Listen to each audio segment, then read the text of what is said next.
Hey, can I ask you a question? This whole climate change thing that people say is happening, do you actually believe it? Or does that even matter? See, there's a difference between the beliefs that we hold as individuals and the reality of the world that we all live in together. And though they're different from one another, that doesn't mean that they can't still exist in the same space together.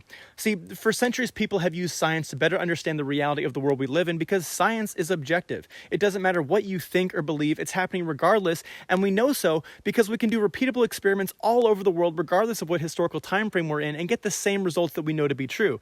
That's the beauty of the scientific method, It's how we know about things like gravity or that we breathe oxygen. And it's given us the ability to have so much today, from the process that brews the beer you drink, to the combustion of hydrocarbons that powers the truck you drive, to the illumination of pixels on the screen you're looking at right now. The only reason that any of that exists is because of science, which, though our understanding of it changes over time as we learn more, is based in reality and is the same wherever you are in the world, regardless of your beliefs.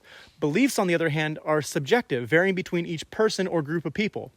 For example, I believe that everything in this world, from these trees, these plants, from me to you, is sort of interconnected through some sort of invisible spirituality that you might call God. But you might also believe that God exists way up there in the sky. And that's totally okay. We can both exist in a space where we're able to have our differing beliefs, which may or may not be true, we'll never know, and yet science will still exist here based on the reality of the world that we share. Now, you can't pick and choose which science to believe in. It doesn't work like that. You can't believe in the science that uses the combustion of hydrocarbons to power your car, but then not believe in that same science that shows how those processes release molecules that alter the atmosphere, because it's all part of the same thing happening here in reality. So when the subjective beliefs that you hold overpower your ability to recognize the objective facts of the world we live in, then you are no longer living in reality. You're living in a fantasy. So regardless of whether or not you believe in it, climate change is happening. The science proves it to be so.